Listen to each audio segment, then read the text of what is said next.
안녕하세요. 스스로 삶의 주인이 되다의 주인입니다. 이번 시간은 당신의 커피 한 잔에는 사람에 대한 예의가 담겨 있습니까? 에 대하여 이야기해 보도록 하겠습니다. 여러분, 우리의 근심과 걱정을 가만히 들여다 보십시오.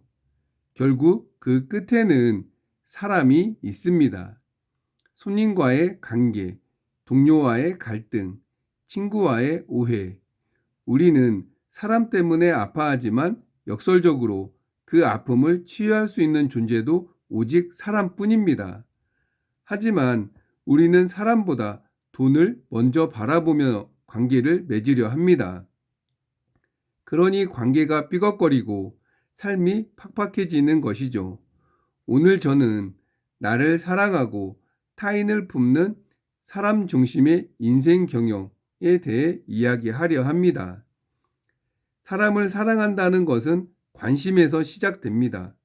손님이 들어오면 하던 일을 잠시 멈추고 종중히 고개를 숙여 맞이하십시오. 그때 비로소 손님의 지친 어깨가 보이고 그분의 고단한 표정이 눈에 들어옵니다. 기분이 좋아질 수 있는 달콤한 음료 한 잔을 권하거나 세계 경제가 힘든 시기에 고통을 분담하는 작은 이벤트를 기획하는 것. 이것이 사재기보다 100배, 1000배 가치 있는 사람을 향한 아이디어입니다. 나만 잘 먹고 잘 살겠다는 이기심을 버리고 어려운 시기를 함께 극복하겠다는 마음이 진정한 사랑의 실천입니다. 요즘 혼밥과 혼술이 유행입니다.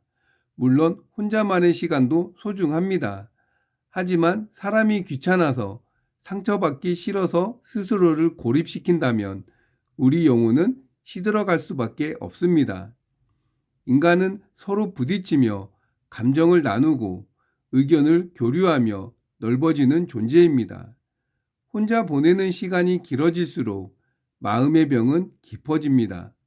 매장에서의 인사가 그토록 중요한 이유는 그것이 타인의 마음을 여는 첫 번째 열쇠이자 나는 당신을 환대합니다. 라는 사랑의 시작이기 때문입니다. 사랑과 인의 본질에 대해 공자께서는 이렇게 가르치셨습니다. 인자 애인, 지자 지인. 어진 사람은 사람을 사랑하고 지혜로운 사람은 사람을 알아본다는 뜻입니다. 또한 공자께서는 기옥립 이립인, 기옥달 이달인이라 하셨습니다. 내가 서고자 하면 남을 먼저 세워주고 내가 이루고자 하면 남을 먼저 이루게 해준다는 말씀이죠. 나만 살겠다고 사재기를 하는 대신 이웃과 고통을 나누는 사장님의 마음이 바로 이 서의 정신과 맞닿아 있습니다.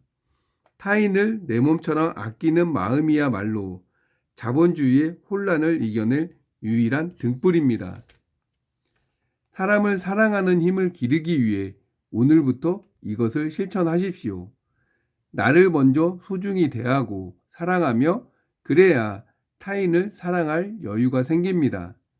손님이 오면 하던 일을 멈추고 밝은 미소로 맞이하는 것, 그것이 사랑의 첫 실천입니다. 혼자만의 동굴에서 나와 대화하고 소통하십시오. 부딪히며 느끼는 감정이 당신을 성장시킵니다. 우리는 결코 혼자 살 수 없습니다. 함께 마음의 위로를 주고받을 때 인생은 비로소 살만한 가치가 생깁니다. 여러분, 사랑은 당신의 매장을 채우고 당신의 인생을 채우는 가장 강력한 에너지입니다. 당신은 오늘 돈의 숫자를 세웠습니까? 아니면 사람의 마음을 읽었습니까? 진심 어린 인사는 마음을 보는 시작입니다. 원두가 뜨거운 물과 만나 자신의 향을 온전히 내어주듯 여러분도 사람을 향한 따뜻한 관심을 통해 세상에서 가장 향기로운 인생을 우려내시길 바랍니다. 그럼 손자병법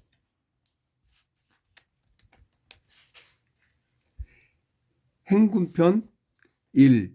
요행심은 결정권자의 치명적인 약점. 시작하겠습니다. 손자왈, 범처군 상적, 절산의곡, 시행처고, 전륜무등, 차처산지, 군야. 손자가 말했다. 군대를 주둔하고 적을 관찰한다. 산지를 통과할 때는 골짜기로 지나가라. 남양을 확인하고 고지대에 주둔하라. 고지대를 향해 싸우게 되면 올라가려 하지 말라. 이것은 산지에서 행군하고 수경하고 작정하는 방법이다. 행군편에 대해서 왕석은 이렇게 해설했다. 행군할 때는 편리한 지형을 차지해야 하고 적의 상황을 관찰해야 한다.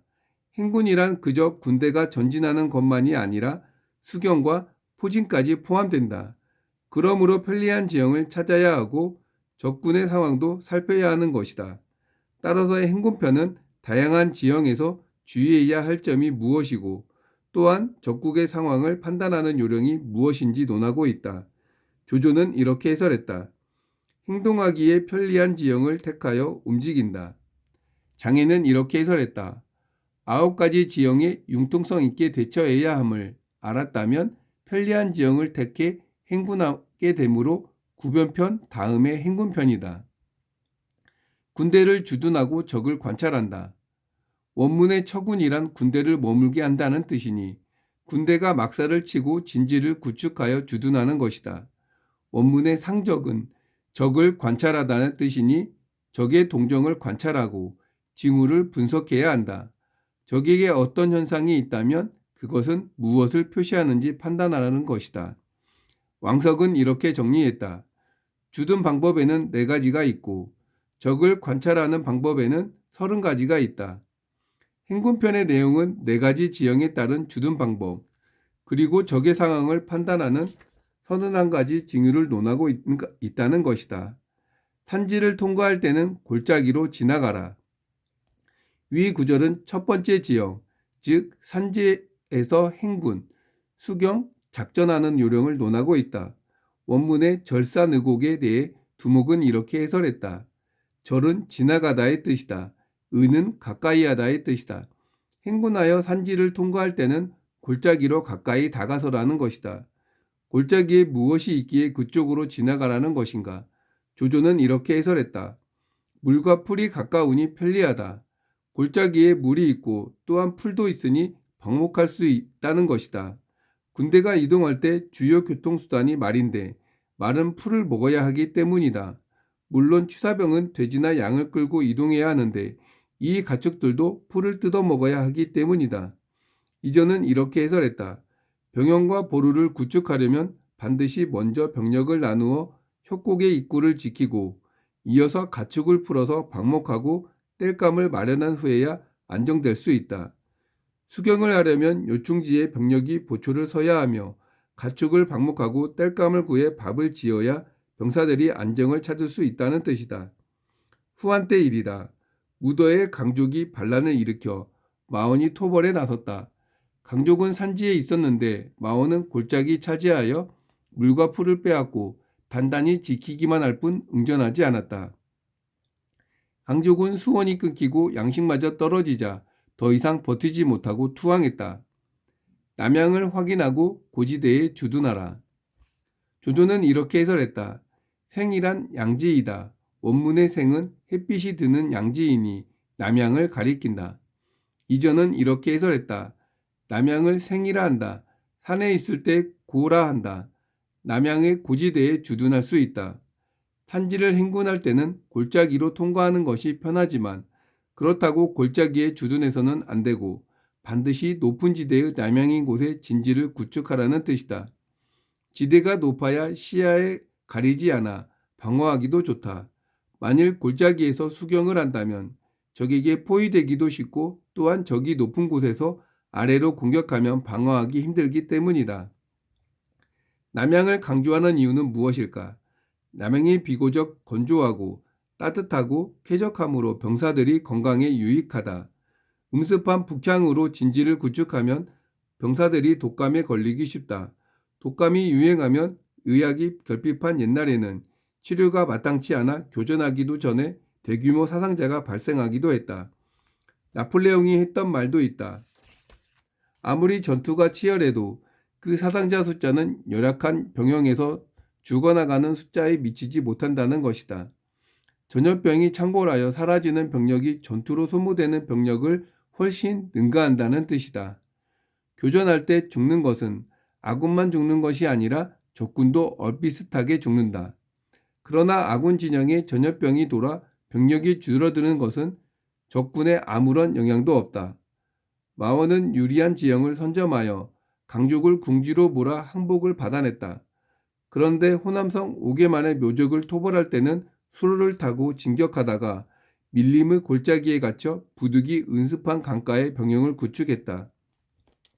묘족 전사들은 고지대에서 아래쪽으로 공격을 했고 설상가상으로 병영에 전염병마저 돌자 마원마저도 병사하고 말았다.